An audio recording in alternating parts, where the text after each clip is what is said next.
Donald J. Trump, President of the United States and man who's in a bar fight with reality. Ever since he lost the election, his people have been going through every court in the country trying to find a judge who will help him unlose the election. But yesterday, he might have hit a dead end. The Supreme Court has now shot down an effort by President Trump's allies in Pennsylvania in that overall effort to try to overturn the election. Terry, the U.S. Supreme Court seemed to send a very strong signal late today with very few words. They sure did. This was brutal, David. No question about it. It took the Supreme Court just 34 minutes between the time that President Trump's allies in Pennsylvania filed their brief in this case and a one-sentence order from the Supreme Court rejecting that entire case. No reasoning, just no, get out of here. And there were no recorded dissents by any of the justices, including Amy Coney Barrett and Neil Gorsuch and Brett Kavanaugh, all of whom were appointed by President Trump. It came in a single sentence, and we quote, "The application for injunctive relief presented to Justice Alito and by him referred to the court is denied." Oof, man, Trump is taking L's, people. Not only did they shut this case down, but they shut it down in just 34 minutes.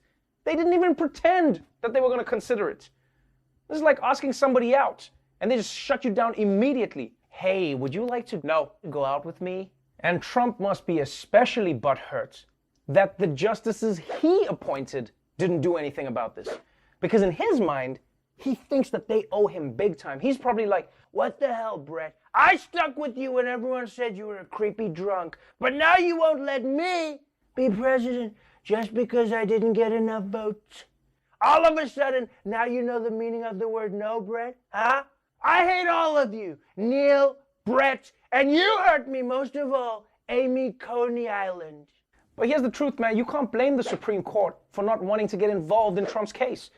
Because we all have that one friend that when you see them crying, you think, you know what, I'm just going to keep walking because if I try help, it's going to become a whole thing. So this looks like it could be the end for Trump's legal efforts because he can't appeal a higher court than the Supreme Court.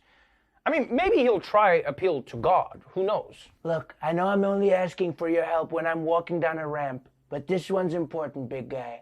And can we just take a moment to reflect on how hard this past month has been for Trump's people? Because it's not easy to overturn a democracy. It's actually taking a physical toll on them. I mean, Trump's hair went gray overnight, his legal team is riddled with corona, and now one of Trump's top supporters, Congressman Louie Gohmert, is literally falling apart. It was an embarrassing moment for Texas Republican Louie Gohmert. I have been with our Afghan allies many times since 2001. His tooth fell out in the middle of a press conference on Capitol Hill. The congressman didn't miss a beat. He quickly clawed it with his tongue, tucked it away in his cheek, and kept speaking.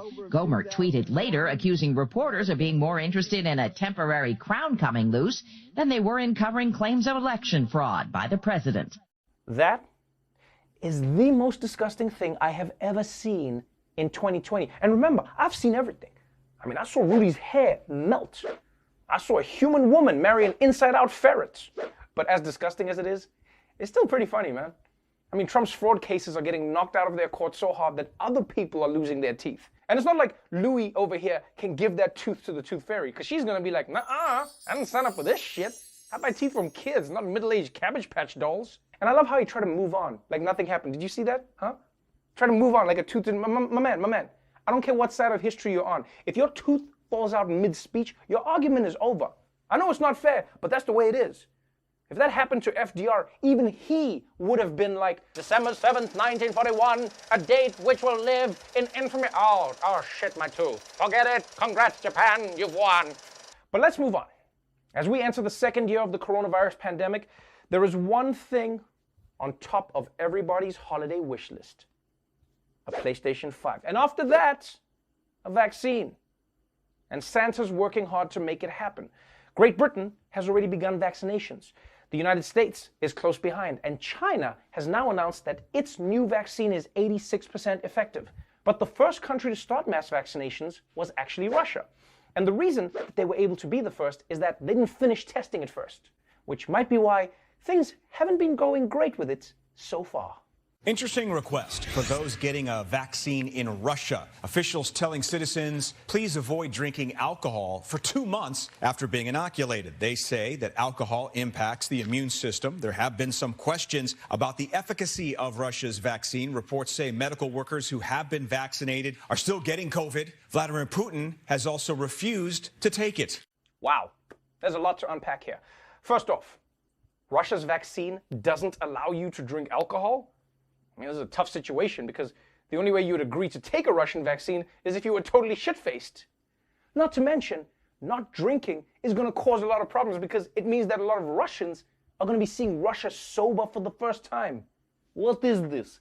My home is frozen wasteland where top food is bits? What the hell is this place? I thought I live in Caribbean. Also, it doesn't build public confidence in the vaccine if your leader is like, I'll take my chances with corona. That vaccine is poison, and trust me, I know what is poison.